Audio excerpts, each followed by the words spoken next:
ప్రభునందు ప్రియమైన దేవుని సంగమా, ప్రియా దేవుని బిడ్డలారా, యూట్యూబ్ కుటుంబ సభ్యులైన మీ అందరికీ ప్రభు అయిన యేసుక్రీస్తు నామములో హృదయపూర్వకమైన వందనాలు చెల్లిస్తూ ఉన్నాను. ఇలా మరి ప్రతిరోజు మన ప్రార్థనలో మీ కొరకు ప్రార్థన చేస్తున్నా. మీ కుటుంబాల కొరకు, మీ బిడ్డల కొరకు, మీ ఆరోగ్యముల కొరకు మీ మనదినము ప్రార్థన చేస్తూ ఉన్నా. దయచేసి మీరు కూడా ప్రార్థన చేసుకోండి. పరిశుద్ధాత్మ దేవుడు మిమ్మల్ని బలపరుస్తాడు, పరిశుద్ధాత్మ దేవుడు మీకు సహాయం చేస్తాడు అని ప్రభు పేరట మీకు తెలియచేయటం నాకు ఎంతో సంతోషంగా ఉంది. ఇలా గత కొన్ని దినాల నుంచి మనము దేవుడు నమ్మదగిన దేవుడని మనము దైవ గ్రంథంలో నుండి 2వ కొరింథీయులకు రాసిన పత్రికలో మనం చదువుకున్నాం. ఈరోజు అపొస్తలుడైన పౌలు దశలోనిక 2వ దశలో రాసిన పత్రికలో 3వ అధ్యాయం 3వ వచనంలో చాలా శ్రేష్టమైన వాక్యం ద్వారా దేవుడు మనతో మాట్లాడుతున్నాడు. ఇలా మనం ఎప్పుడు కూడా దేవుని సహవాసాన్ని మర్చిపోకూడదు, దేవుని సన్నిధిని మనం మర్చిపోకూడదు, దేవుని కృపకు మనము ఏమాత్రం కూడా దూరస్థులముగా ఉండకూడదు అని దేవుని వాక్యము ద్వారా దేవుడు మనకు జ్ఞాపకం చేస్తూ ఉన్నాడు. కాబట్టి మనము దేవుని యొక్క నమ్మకత్వంలోకి మనం రావాలి. వాక్యము నమ్మదగినది, అర్థమైందా? దేవుడు నమ్మదగినవాడు. అందుకని యోహాను సువార్త 1వ అధ్యాయం 1వ వచనం, ఆది యందు వాక్యము ఉండెను, వాక్యము దేవుని యొద్ద ఉండెను, వాక్యమే దేవుడు.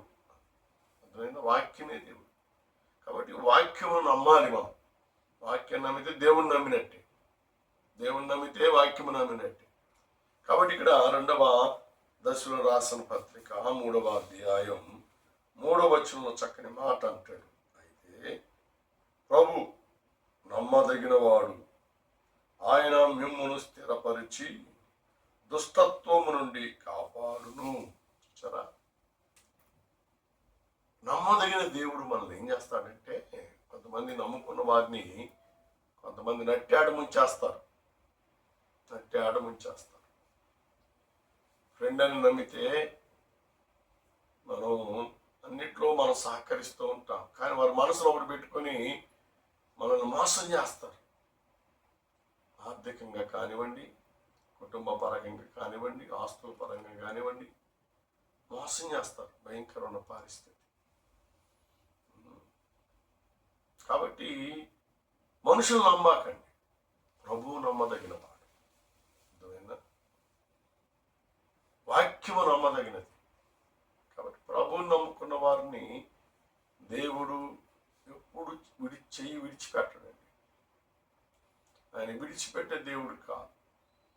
ఆయన ఎప్పుడు కూడా ఆదరించి సహాయం చేసే దేవుడిగా ఉంటాడు అని దేవుని వాక్యము ద్వారా దేవుడు మనకు జ్ఞాపకం చేస్తున్నాడు. కాబట్టి ఆయన నమ్ముకున్న వారిని ఏం చేస్తాడు? స్థిరపరుస్తాడు. స్థిరపరచడమే కాదు, దుష్టత్వముల నుండి మనల్ని కాపాడతాడు. ఒకటి, ప్రభు నమ్మదగిన వాడు. 2, చక్కని మాట అక్కడ జ్ఞాపకం చేస్తాడు, స్థిరపరుస్తాడు. 3, దుష్టత్వము నుండి విడిపించి 4, కాపాడతాడు. ఎంత గొప్ప అనుభవాలు ఈ దేవుని వాక్యము ద్వారా దేవుడు మనకు జ్ఞాపకం చేస్తున్నాడు. అయితే ప్రభువు నమ్మదగిన వాడు. ఎంత నమ్మకమైనటువంటి దేవుడు. దేవునికి స్తోత్రం. హల్లెలూయా.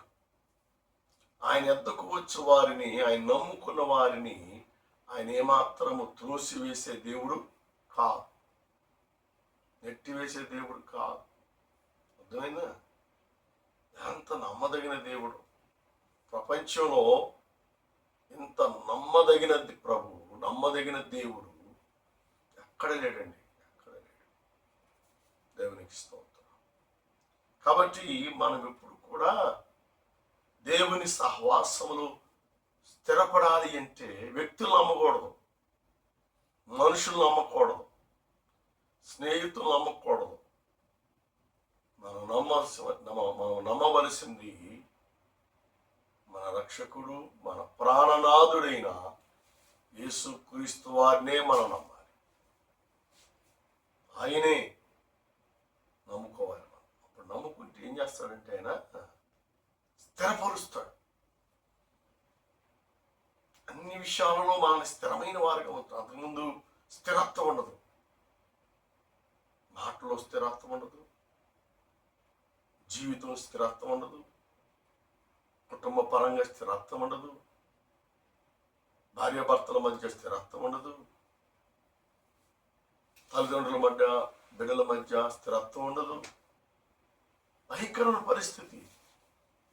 కానీ ప్రభువు నమ్మదగిన వాడిని నమ్ముకుంటే నేను అన్ని విషయాలలో స్థిరమైన వ్యక్తిగా దేవుడు ఉంచుతాడు. స్థిరమైన దానిగా, స్థిరమైనటువంటి వాణిగా దేవుడు నిన్ను స్థిరపరుస్తాడు. ఆర్థికంగా స్థిరపరుస్తాడు, ఆరోగ్యంగా స్థిరపరుస్తాడు,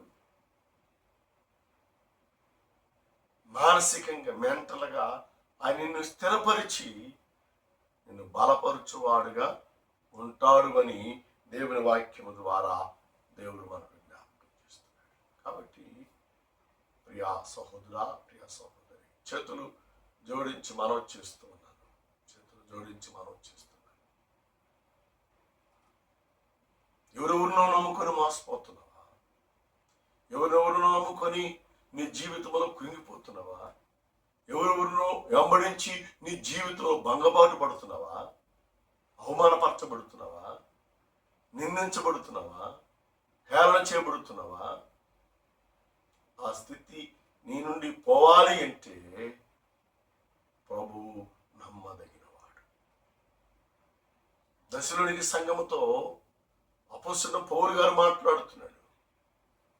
సంఘమా, లోకాన్ని నమ్మొద్దు, లోకములోని వ్యక్తులు నమ్మవద్దు, లోకమున ధనమును, బంగారమును, ఎండిని ఏదైనా నమ్మవద్దు. మీ కొరకు కొరడా దెబ్బలు తిని, మీ కొరకు గాయపరచబడి, మీ కొరకు రూపమును, ఆకారమును, సగసును కోల్పోయినటువంటి, మీ కొరకు ప్రాణ త్యాగము చేసినటువంటి మన రక్షకుడు, మన విమోచకుడైనటువంటి ప్రభువుని నమ్మదగిన వాడు అని నమ్మండి అని అపోస్తలుడైన పౌలు దశలోనికి సంఘాన్ని ఉద్దేశించి మాట్లాడుతున్నాడు. ఈరోజు దేవుని సేవకునిగా దేవుడు నన్ను బలపరిచి, దేవుడు నిలబెట్టి మీతో మాట్లాడుతున్నాడు. ఎవరు నమ్ముకుంటున్నావు? ఎవరు నమ్మి నువ్వు వెంబడిస్తున్నావు? ఎవరు నమ్మి నువ్వు కురింగిపోతున్నావు? ఎవరు నమ్మి నువ్వు నలిగిపోతున్నావు? ఎవరు నమ్మి నువ్వు మానసికంగా, మెంటల్గా నువ్వు కృంగుబాటులోకి దిగజారిపోతున్నావు? ఆ స్థితి నీకు ఉండకూడదు అని పరిశుద్ధాత్మదేవుడు నీతో మాట్లాడుతున్నాడు. పరిశుద్ధాత్మదేవుడు నిన్ను హెచ్చరిక చేస్తున్నాడు అని దేవుని వాక్యము ద్వారా దేవుడు మనకు నెంబర్ 1 ఆయన నమ్మాలి. ప్రభువు నమ్మదగిన వాడని నువ్వు నమ్మి వాక్య ప్రకారముగా నీ జీవితాన్ని మార్చుకోవాలి. నెంబర్ 2, నమ్మిన వారిని దేవుడు ఏం చేస్తాడంట? స్థిరపరుస్తాడంటండి. మిమ్మును స్థిరపరిచి స్థిరమైన బుద్ధి, స్థిరమైన మనస్సుని ఇచ్చేస్తాడు. అంతకుముందు చంచలమైన మనస్సు, భార్యను నమ్మలేవు, భర్తను నమ్మలేవు, బిడ్డలు నమ్మలేవు, తోబుట్టు వారిని నమ్మలేవు. కానీ ఇప్పుడు ప్రభు నమ్మదగిన వాడని స్వీకరించగానే నీ స్వభావం అంతా దేవుడు మార్చివేస్తాడు. నీ ఆలోచన అంతా మారిపోతుంది. కాబట్టి ఇప్పుడు నేనేం చేస్తాను? దేవుడు వాక్యము చేత స్థిరపరుస్తాడు. వాక్యము చేత స్థిరమైన మనసునిస్తాడు.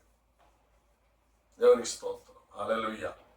కాబట్టి స్థిరమైన బుద్ధి, స్థిరమైన మనస్సు, స్థిరత్వం నీ జీవితంలో కలిగి ఉంటావు అని దేవుని వాక్యము ద్వారా దేవుడు మనకు జ్ఞాపకం చేస్తున్నాడు. కాబట్టి మనల్ని మనము దేవునికి సమర్పణ చేస్తున్నాం. ఇదే అంటాడు, ఇది 2వ దశలో రాసిన పత్రిక 2వ అధ్యాయం 17 ఆఖరైన అంటాడు చక్కని మాట, మిమ్మును స్థిరపరచును గాక అంటాడు.